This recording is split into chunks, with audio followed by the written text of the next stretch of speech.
Bridles and Bibles podcast, and we have our great guest speaker here, Nate Eicher. Hey, y'all. Great to be on here. All right, so let's just go ahead and jump right in. My first question for you: how has horsemanship changed your relationship with Jesus? Well, I learned it's all about the relationship, right? So, like with the horse, it's about building their trust in me, and in turn, I'm trying to build their confidence. I try to stay consistent, like be the same person every time. So, when I think about like my relationship with Jesus, it's kind of the same way. I look to him, and he wants me to trust in him. And as we trust him more, have that relationship, then he builds that confidence in us. Right. Really, when I think about that with horsemanship, really the same. Yeah. So that I know with Bridles and Bibles, one of the things we talk about a lot is leadership and being able to help that horse and stay consistent in yourself. I think one of the beautiful things about horsemanship is that you have to learn how to manage and handle your own emotions really, really well in order to be that good leader. And that's one of the great things about having God with us is that he is so consistent and always there, and he never changes. And it's such a relief to have someone like that in our life that you don't have to worry about messing up or doing anything wrong. So I think that's a great way to look at that. That's awesome. Well, thank you. So in return, on the other side of that question, then how has Jesus changed your relationship with horses? Well, he's patient with me, and so when I think about how patient he is with me and my mistakes and the things, I want to have a strong will at times. I want what I want, and because of that, because he's so patient with me, I had to learn how to be patient with the horses, because when I first started out, I wasn't real patient with them. And so I feel like he's helped me to be a lot more patient in their shortcomings. And, I work with, I worked with quite a few Mustangs, and some of those are really strong-willed and they want what they want. And, when they're out in the wild like that, they kind of get that nature. And so it's taught me a lot. Yeah. I have a buckskin horse. His name's Simba. He's not a Mustang, but dang, he acts like it sometimes. He's actually a gaited bred. And I have learned more about my patience than any other horse that I've worked at with this horse because he's so strong willed. I had a buddy do a DNA test on him once, and he's actually Criollo. And I don't know if you've seen him or not, a couple videos that I've seen. But there's that horse that goes and they do that competition, I think, down in Mexico where they lean on the steer as they come out, and they have two horses and they basically like squish the steer together. Oh, yeah. So that's what Mm-hmm. he's bred. And my husband and I have been working with this horse for like 5 or 6 years, and I've been like trying to get him to give in that rib cage and relax a little bit. Would not do it. Would not do it. I'm like, man. And every time you'd like push on him, he'd push back. He'd lean back on you. And I'm like, what is going on? And then we finally figured out that that's his breed. But I realized, I was like, wow, I am just like this horse. I am so stinking stubborn. And I think that God put that horse in my life for that reason, to make me realize, okay, like being stubborn can be a good thing, but maybe it's not that great all the time and you need to chill out. Right, yeah. It's good to be aware of it, but it's also good to, they show us in areas we need to change as well, I guess, huh? Definitely, definitely, definitely. Yeah.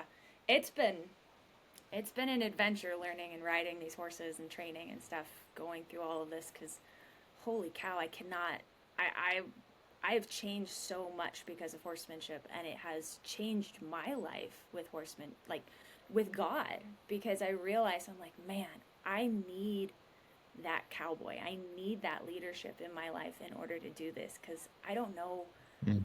how I do it without him. Well, I do. I tried. It didn't work. Yeah, Uh, I'm gonna ask you kind of throw a curveball in there if you're okay with it.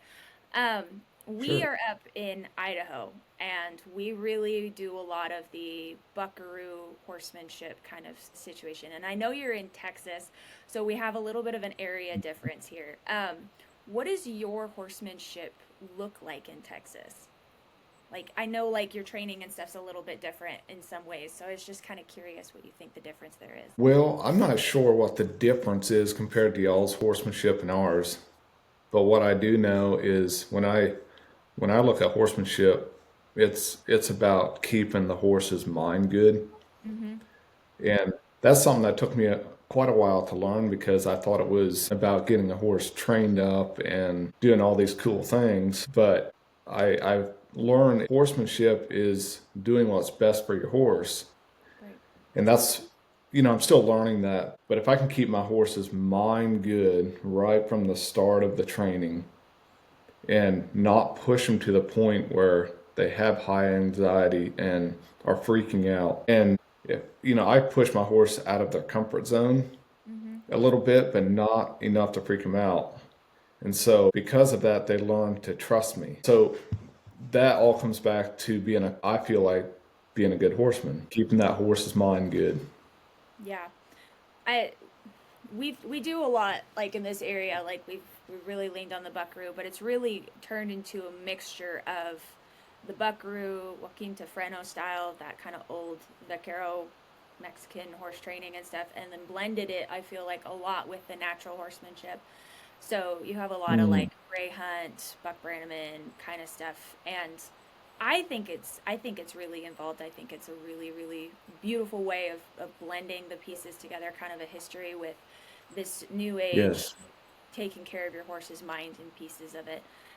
It's interesting Mm, that you bring up the like pushing a horse into a situation that makes them a little bit uncomfortable. We do a mm-hmm. lot of that, obviously, and I think that like with God and like the situations that He's put me in, a lot have made me like, okay, this is uncomfortable, but I think one of the beautiful things is that as you do that more often, as you get more and more and more into situations that make you uncomfortable, I feel like now I kind of almost get to a point where I look forward to it. Like, okay, I'm uncomfortable. This Mm, situation isn't my favorite. And it doesn't even have to be on the back of a horse. It can be, in a fight with my coworker or something like that. But I know that there's growth on the other side of it.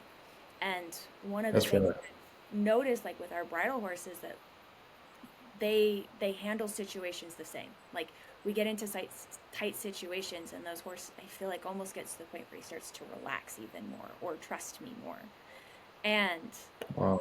I think that's really really cool in those situations to see a horse change like that. And I watched some of your videos that you had on YouTube, and I really liked your stuff. I really liked the way that you were working with horses and the way that you were training, and even the way that you would like teach people and stuff. I thought that was really really cool. Oh, I appreciate that. Yeah, it really comes back to, if we always stay same with our horses, just like I was talking about it the other day on a YouTube episode I had, is like if we always stay the same and just stay really slow and soft with our horses and never push them, it'll be good as long as you're in that round pen and everything's just right. But Yeah. as soon as things start falling apart outside of that pen, when you start facing real life, they're just kind of fall apart. Like there's no depth to it, there's no trust. You were just always the kindest, sweetest person that never pushed them. Yeah. And just like God pushes us, He asks us to step outside of our comfort zone and go talk to that person you don't really want to talk to, or do this thing you don't really feel like you're qualified to do, right? Right. Yeah. But when you do it and you feel like He's involved in it, on the other side of it, like you were saying, there's growth. And the next time you do it, you can do it a little better or with a little more confidence because of the confidence you received from doing it the time before. Right. And it's really neat how that works. It is. It's interesting, isn't it? Watching growth. I think one of the hard lessons I learned when I was younger was learning how to handle stress and not going to the point where it's like, okay, I'm just going to get through this situation and then it's going to be better on the other side, but learning how to be okay during the stress. And that's where peace comes in. And I Mm, feel like Jesus really brings in the peace. Like, he says he's the Lord of peace. And that is the big piece of having relationship with him, is learning how to have peace in the stress. that is that is so true. That is so true because He don't always just take us out of it, No, no, there are you times know. where he's just gonna let you sit there and waller and be upset, and eventually you're gonna figure it out. So, I'm gonna ask you my next question here. What does your baseline for your horsemanship look like? I'm gonna kind of go over that and why I asked this question. With Bridles and Okay. Bibles, one of the things that I really like to try and do is give people what I would consider like a foundation for both their horsemanship and their ability to build a relationship with Jesus and then take that further and, build relationships with other people and things like that. So for you and your horsemanship, what does that baseline, that foundation kind of look like?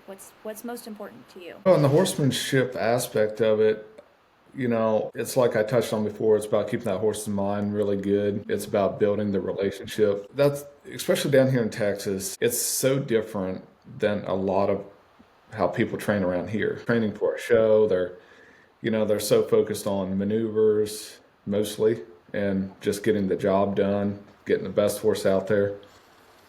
And I'm a lot more relationship based with my horsemanship. And so, because of that, it kind of opens up some doors with people, because you start talking about that part of it and people watch you kind of build that relationship with that tough horse. And they start kind of opening up about some things in their lives, maybe, or like there's some analogies there. It's amazing how people see a common thread between what I'm doing with that horse and maybe something that's going on in their life. It's very interesting. The baseline for my horsemanship, it's an interesting question. I do it for the horse, but yet it's really about building a relationship with people too that have those horses there or come to watch or watch it online. Yeah. It's interesting that you say that. I'm very much the same. I believe that it's really built relationship. And when I started off, Mm. like I went to TVCC, which is Treasure Valley Community College. I learned under Wade Black. He had a whole horse program there and stuff, so became certified trainer. And after that, like I worked at a feedlot and I'd take client horses and ride client horses at the feedlot.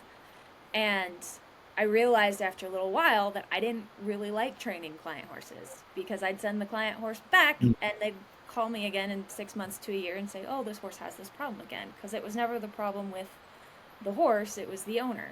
So I kind of started to switch it. I started teaching lessons instead. And I did travel lessons for a while where I'd go to people's house and I'd train them and their horse and kind of teach them how to train their own horse, which I really enjoyed and I really liked. But I got married, had a kid, moved way out of town, and so I wasn't really able to do that anymore. But as I've done this, as I've grown and stuff, I've really realized like I enjoy bridles and Bibles because I don't think that I have the ability to change people. I can hand people the tools and they can choose to change.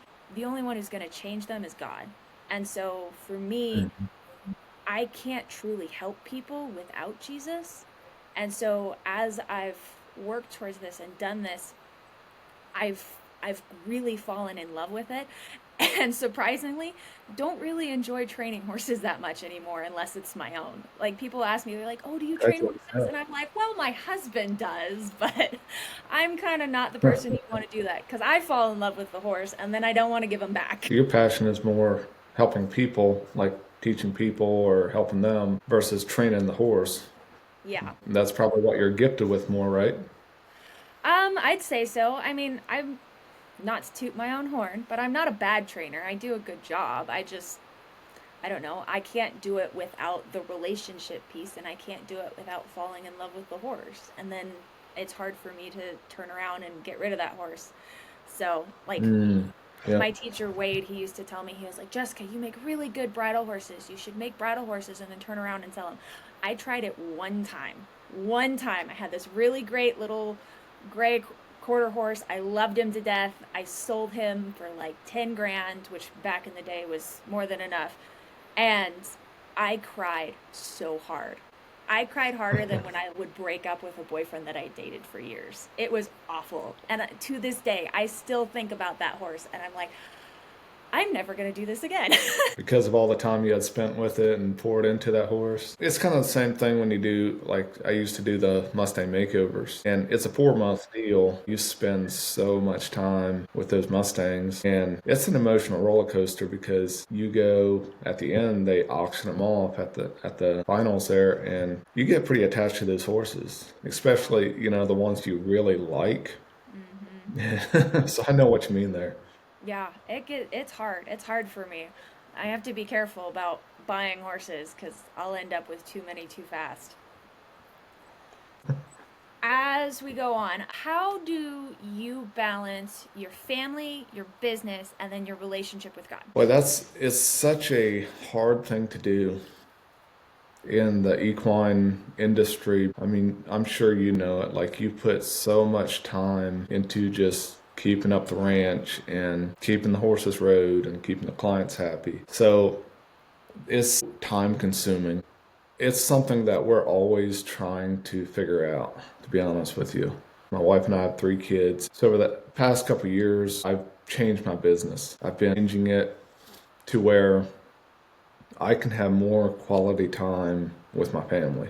And that's a hard thing to do because it's like when you're training and showing, you're training here a lot, then you're running down the road showing. I mean, you're just going all the time. Right. Not necessarily on the road, but you're going all the time. And all of a sudden, your kids are getting older and you're like, where'd the time go? I feel like I didn't spend any time with them or much, And so I've really cut back on horses. We used to have quite a few horses here, up to 25 at times. I'd have an assistant and then another guy that works for me that does all the barn work and feeding and all that, which he still works for me. That's a big help. But I cut back after my assistant went on to another career. I cut back and I started doing more focusing on like the online membership and YouTube and diversifying more because in a few years here, I'm going to have even less horses in training. That's my goal anyways, because I want to have my time with God, my time with my family, and then be able to enjoy horses. Whereas most of the time, I think for us horse people, we spend so much time with the horses, our family kind of gets put on the back burner and God is on the back burner. That's oftentimes what happens, and that's what was happening to me. So I started really changing that. Smart. What does being a horseman mean to you? That's a great question. I think, well, I know when I was really young, all I wanted to be was a cowboy. But it's like the older I get, the more I realize it's more about being a horseman. It's not just about being a cowboy, it's more about being a horseman and changing the horse for the better. If they've had bad experiences, it's taking that horse and transforming it into a better horse that's useful. If it's like a wild Mustang or unhandled domesticated horse, starting on a clean slate and building them up to be a useful horse. I just want to be a cowboy, but now it's the horsemanship part of it. Being a horseman appeals to me even more than being a cowboy because of what I can do for the horse. Awesome.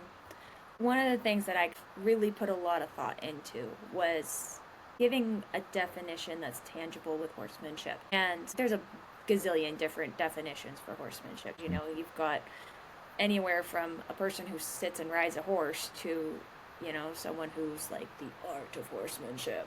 Mm-hmm. But for me, I kind of broke it down to horsemanship is your ability to build a relationship with a horse and your ability to communicate. So obviously those two things, they look different for every single person. Nobody's going to have Sure. the exact same relationship with the exact same horse. Like, no matter how much my husband and I train alike and do things similarly, I will have a different relationship with the horses that we have than he will. And Mm-hmm. one of the things that we do in Bridles and Bibles that I kind of joke about is what we call godmanship. And so godmanship is the same. It's your ability to build a relationship and it's your ability to learn how to communicate with God. And knowing that both of these things take time and it doesn't just happen overnight. So I like how you view horsemanship. When we're little, it's like, oh, I want to be a cowboy. This is going to be so cool. And there are aspects to cowboy that's pretty fun. You go out there and you rope and you ride all day and it's great. But Mm-hmm. obviously, like, there's a lot more to it if you're going to do it well. One of the things that Right. Nate would talk about when I was in college, he talked about horsemanship a lot. And then he also talked about stockmanship and your ability to read the play and work cattle. And it wasn't just go be a cowboy. It was go pay attention and learn and go into it easy and learn how to build a relationship and not just rush in head first and, be this root tootin' swinging a rope cowboy. So So true. definitely think it's important as people who help others go into this world and feel these things, like learning how to do it well, I guess. And I think that you do an amazing job. Well, thank you. I sure enjoy it. I'm still learning. Well, I think horsemanship is one of those things that it's going to take you the rest of your life to learn. I believe so. I believe so. When did you start to notice that your journey with horses and your relationship with Gina's crossed? Let me see, I've been training for 25 years. I would say maybe 15 years ago. When I was 12 years old is when I dedicated my life to Christ and committed to following him. But I didn't really understand how to let go of some of the selfish ways. So, like relating that to horses, when you're training a horse and you have your own agenda, like this is what we're going to do today. And you do whatever it takes to make that happen with a horse. And you don't have that kind of relationship that you should have, and you might make that thing happen, but it's not real pleasant, and the horse, he might have done it but out of anxiety. Like when God showed me I have to let go of my ego and my agenda when I'm working with horses. I can have a plan, but the horse might not be ready to do it that day, and so I can work towards what I'm working towards, but I may have to meet that horse in the middle and let go of my ego. And that was really hard. It sounds like a simple thing, but that's really hard sometimes to do because, hey, we're going to lope these 5 circles today, or we're going to lope today, or whatever it is. And that horse is freaked out. You put the steps into place and he still isn't quite ready. Mm-hmm. Well, it's not about getting that lope. It's about keeping the horse's mind good, building the steps. Tomorrow or 3 days from now, they might be ready to start doing that thing you want. So I feel that's when it started to cross. Yes, I have my relationship with Christ that I'm growing all the time, but when he showed me, hey, you have to be more patient with him and you have to let go of your ego and meet him in the middle. That's a way better relationship. I mean, you might call it a two-sided relationship compared to a one-sided, where it's like, hey, it's my way or the highway, you know? Right, definitely. My husband last year, he got me this mare for my birthday. She's a Hancock bred, blue roan, like just dream horse for me, right? And she's super, Mm-hmm. super smart. She's awesome. But I had my daughter a year and a half ago and had a lot of complications with the pregnancy and stuff. So it's been a ways trying to get back into riding. And I really had it in my mind that I was going to start this horse. I was going to do everything myself. I think it was just my own ego and my own pride, but I wanted to be the cool cowboy that I used to be before I had the baby. And I was determined that this was going to be my horse and that I was going to do it. And we got her. My husband helped me start her because I'm not allowed to get on anything that's going to buck. If it's going to buck, I'm not allowed to get on it Sure. anymore. Um, but I was like, I'm gonna do this. I'm gonna prove that I can still do these things. And I realized like, wow, I never get the chance to ride my horse. I can't go out there when I have the kid with me and do these things. I can't go ride a colt that's maybe dangerous and leave the kid alone inside the house. And I prayed about it, and God kind of told me, He's like, you need to let your husband, like, ride your mare, basically. Like, you need to let him do these things. Like, it doesn't matter. You're still a good cowboy, you're still a good horseman. Like, you don't need to prove anything. This horse doesn't need to be just yours. Like, let it go. And I finally was like, all right. And I talked to my husband and I told him, I was like, never mind, I need you to ride my mare. But Great. it's it's definitely it's a hard thing to let go of, and I think even harder, especially Yeah. if you're gonna go show, you do the Mustang stuff, and you're gonna do that stuff, like you're literally walking into a pen with someone there who you've paid to judge you, and letting Mm-hmm. go of your ego in that sense of like, okay, this person obviously is here to judge me, but I just have to show the best parts of my horse and my relationship with my horse to the best of my ability and know that it doesn't Yeah. come back and affect who I am. That's right. I mean, horses, most of them are so honest.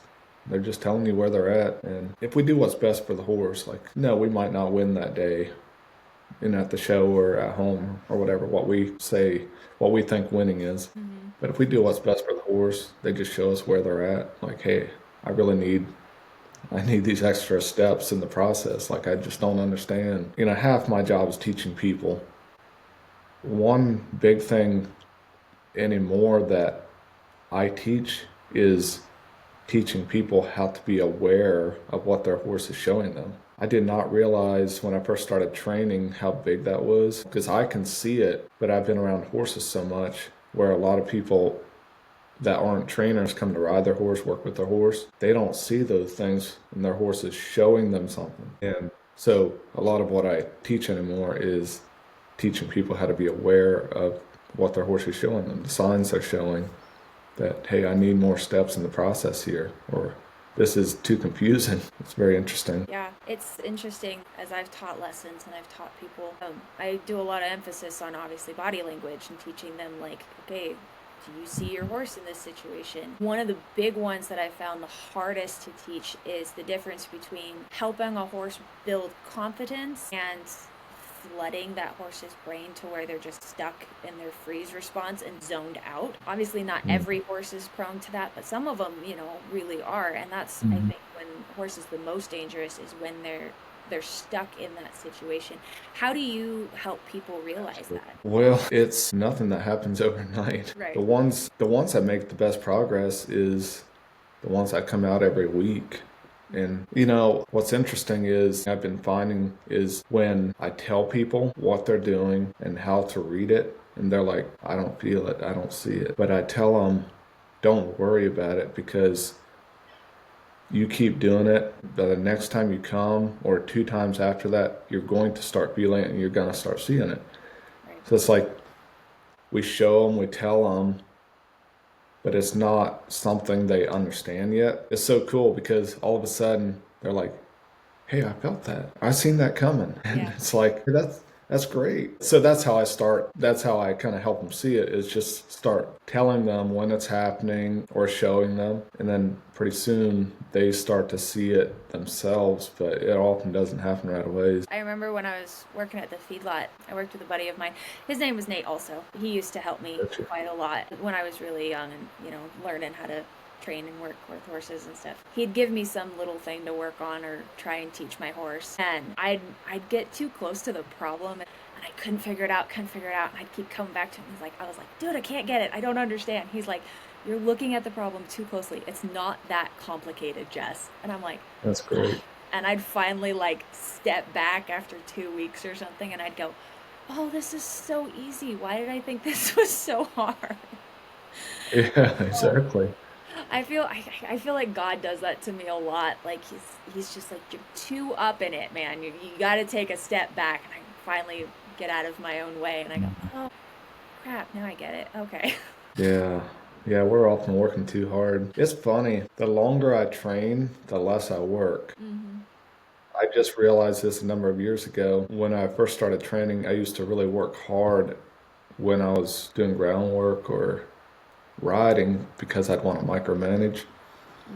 And the more I train, it's like I show them, it might be like 2-3 seconds, like, hey, you're getting off path here, show them, then release them. And it's so easy in between those 2 and 3 second intervals. I'm just enjoying my ride, or I'm just enjoying them on the ground. Then they start being wrong, I show them again, but then I let them be responsible. I came up with this saying, because we have a coffee company, it should be so easy, you should be able to drink a cup of coffee while you're working your horse. So other than the 2 and 3 second intervals where you're helping them, but then hey, it's your responsibility. Instead of micromanaging your horse, give them a job and hold them accountable, and you drink your cup of coffee and you enjoy your day, enjoy your ride. It's changed over the years. The longer we do it, the less work it is. Yeah, I love that. You should be able to do it and drink your cup of coffee. That's great. That's right. So I did want to ask you about your coffee company. How did you guys get started with that, also doing the horse training? Well, our friends in Florida have a coffee operation, and they roast the beans and everything there, and they've been after us for a long time. We drink their coffee, and we love it. Like, we've done it for years, and they've been after us to start our own line of coffee. And finally we did, and we named it after, like, the one is named after, he's a Mercedes, which is my really good Mustang. That's won $107,000, and a couple others that kind of ranch names, Yeah, we set that up and people can order it online. We don't stock it here, but it's freshly roasted, like when it's shipped to the client, it's roasted a week before. Whereas a lot of coffee companies, it's been on the shelf for 6 months to a few years. Right. Like you get pretty fresh grounds. Yeah, so that's how we got started, through our friends. That's awesome. I love it too. I mean, Mm, I don't know a cowboy who doesn't drink coffee, so that's that's that's right. Yeah, you gotta have your coffee. it's a smart way to do it. I remember, I'd always wake up early and I'd stick some Forgers in there, but I originally am actually from Portland, so I'm a little bit of a coffee snob. Mm, And, I yeah. work at these ranches and stuff, and they've got their crappy coffee, and I'm like, well, coffee's coffee. But we go out, my husband gets mad because I'm like, buy me fancy coffee. He's like, it's like $6. I'm like, yeah, I know, but I need it. It's my wife used to drink at Starbucks a lot, and when we started, I got her a latte machine, and we use our espresso beans to make those lattes, and they are tremendously good. You go to Starbucks, and it's like, yuck. Yeah. Like after you drink this, you get so used to drinking, it's fancy latte drinks, but oh man, it's like you can't beat it. Yeah.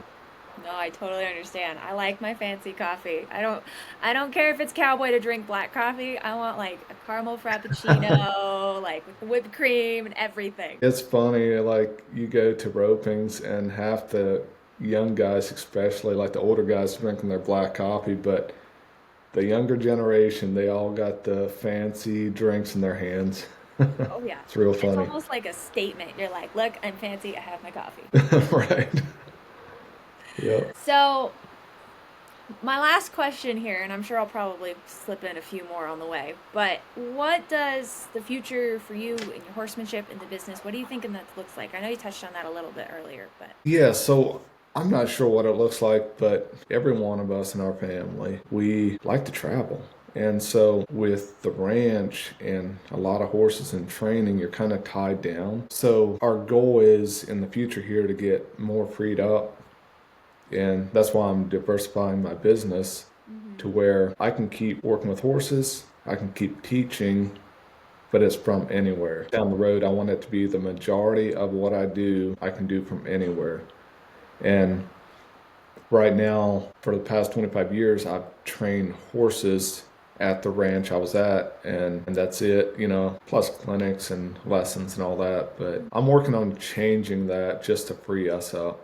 Some people like to have the big operations with all the staff and all their trainers and all that, and I respect that if that's what you want and you want to go down the road and show a bunch of horses. But for us, we want to be free to, hey, if we need to go help a friend out in Florida or another state, it doesn't take much to go do it, right. and things will keep rolling. Yeah, that's smart. I like that. My husband and I, we work on a ranch in Westfall, which is literally the middle of nowhere. Mm, But as Bridles and Bibles has grown and we're talking about traveling and doing clinics and stuff more, we've talked about how do we handle working on this ranch and getting up and leaving when we need to. And I guess the nice part of it mm, is like we don't own the ranch. And so if we need to just say, hey, we mm. need this day, and this day off, we can go ahead and go.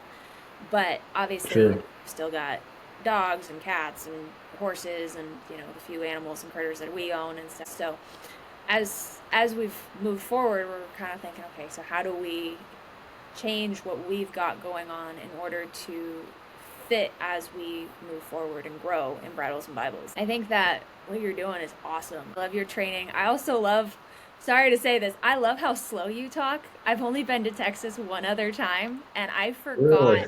Yeah. I played softball in high school and I went down to Texas for a tournament and up here Mm. we kind of talk really fast and I forgot like the one time I went to Texas how slow everybody spoke and it was so relaxing and chill and you answered That's and I funny. was like, do we have a lag? And then I was like, oh no, wait, he's from Texas. Yeah, I apologize. I've always been a little slower when it comes to talking. I Oh, try to do a that's little bit of okay. thinking in between. That's totally fine. I'm super ADHD, and so I talk fast for even up here. So I'm sorry if I talk too fast. In the future, do you think that you're gonna like kind of incorporate Jesus a little bit more in some of your videos and stuff? Because I've seen you mention and talk about it quite a bit. That's a very interesting thing. People keep telling me I should do something like a round pen kind of ministry, and I've just not quite figured out how I want to do it and which way I want to go with it. It's very interesting because I've always been a little more like I build relationships with people and then they start asking questions. Whereas like some people, they preach the gospel right up front, and the people that really are hungry will come right to it, and it'll turn off a lot of other people. I think there's just a couple different ways of doing it. I don't really say anything about my faith, but as people get to know me, they just start seeing it. Right. And you wouldn't believe how many people, when they come to this ranch, clinics and stuff, they're like, there's something different here. Like, there's such a sense of peace. Then I'll share like a devotional at the clinic on Sunday mornings. And so it's something I'm kind of wrestling with, how should I go about it, or which way should we go with it?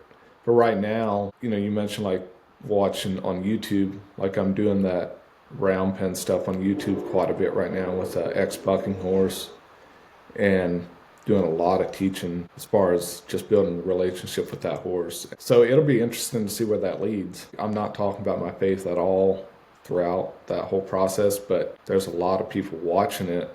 So who knows what God will take it, I know I've always struggled like how to bring up Jesus in conversations. And like you said, it's always been kind of people come be around you and they ask like, what's different about you, and kind of just bring it up and you explain like, oh, I have this peace and this relationship with Jesus. I've always asked people, but I've always been very cautious about not shoving God down people's throats, because obviously that always seems to deter people, and they're like, oh my gosh, Jesus freak, leave me alone, right? Because nobody likes anything shoved down their throat. So with Bridles and Bibles, we've offered everything that we have for free. Obviously, like we do our clinics for free. We have our monthly meetings that we do for free and stuff. I personally have always done that because I want people to be able to come and learn and improve their horsemanship skills. And this is a way you can do it without having to spend an arm and a leg. But obviously, like, you're going to get some gospel in there too. And my hope is that maybe someone is like, oh, well, I kind of believe in God, but I'm not really sure. But this is a free clinic, so I might as well try it. Will come and then hopefully develop their relationship with God, or kind of want to at least improve it or change it in some ways. So planting that seed. Yeah, exactly. That's the idea, is to just kind of hopefully help people as much as possible with it and help people grow. I love being able to have people like you on our podcast, or we have our monthly meetings in Caldwell where I have a ton of guest speakers come all the time. And I think one of the most beautiful things that I've noticed is between all of these really, really good trainers who have been doing this for years, and clinicians and stuff like that, they all seem to have the same heart. And a lot of times they have the same message. They even have the same style of training for the most part. You focus on your relationship with your horse, you focus on keeping your horse mentally healthy, and you'll be successful. And I think that it's just the little tools that are different that, different people hand out to me. Because I've always said horse training and relationship with God, it's like a puzzle. I can give you the puzzle pieces, but it's your job to put the puzzle together in a way that's going to make sense for you. And so I think honestly, this was part of the reason I wasn't a very successful teacher and trainer, because I would tell people, like, I'd kind of lay out my foundation of like, this is how I work with horses and train, and then they'd get it, and then I'd be like, okay, go learn from somebody else now. Like, go pick up puzzle pieces from everybody else. And obviously that never kept people around very long. So I was like, constantly looking for new people. But I guess that's part of the reason I also enjoy doing the clinician thing too, is because I can just kind of hand people the foundation and then let them go do whatever it is that they want to do, or go learn, barrel racing or cow cutting or whatever. And so I think it's great what you're doing, and how you're bringing it about and stuff, because sometimes, like, obviously, like in any business, there's competition about, like, you have to do it my way or you have to do it this way. I think it's great having all of these different people show all of their different ways of kind of almost doing the same thing because everybody's different, and so being able to learn from so many different people is going to bring about your personal individual best horsemanship skills. Yeah, I used to be worried about competition, but then someone told me once, or I was listening to a podcast, and they're like, in this age we're in, it's not about selling information, it's about selling your way of thinking. So you're not competing against anybody. It's your way of thinking. Nobody can compete with you on that. Like they could try, but it's not original. Right. And so it was very freeing and don't have to compete anymore. Definitely takes that stress away from trying to be so competitive. Like down here, there's a trainer around every corner. Yeah, definitely. I know it was hard for me. Like I said, I played softball and stuff, but I always grew up as a very like competitive person. And so walking into this business and trying to keep the mindset of it's not me against you, like this is your way that you do it, this is my way that I've done it, and this is what works for you or what works for me. And I think it's very freeing in that aspect of just letting it go. Yes, it really is. And also, I think it's starting to change too, where trainers maybe are collaborating more. And this generation, especially, I see it more where it's not me against you. Like we can work together on things. And because I think before people would be scared that, okay, this trainer's going to steal my clients or, something like that. But when you're just real and you're yourself, and you collaborate with other trainers or people that are doing the same thing, they have their style, you have your style, but it's not like me against you. Right. And I really like that. I believe that's starting to change a bit. It changes horsemanship in general too, because then we all start to work together. We all learn each other's styles, and it makes all of us better in the long run. Yes, that's right. Yeah, for sure. All right. Well, I think I've got most of my questions answered. Do you have any questions at all that you need to ask? Well, I don't think so. I Okay. appreciate the conversation and it was great. Awesome. Well, we really appreciate having you on with us. We're super excited to share your answers with everybody. Let's go ahead and close out with a prayer. Yes. Dear Jesus, we just want to thank you for bringing our friend Nate here and having him join us and share his wisdom with us, God. And we thank you for your fellowship and everything that we are doing through Bridles and Bibles and through the Eicher Ranch. And God, we love you, and we praise you, and we thank you so much for bringing us all together, God. You've really helped us change our lives and hopefully the lives of our listeners here, God. And we just thank you, we love you, and we trust you in Jesus' name. Amen. Amen.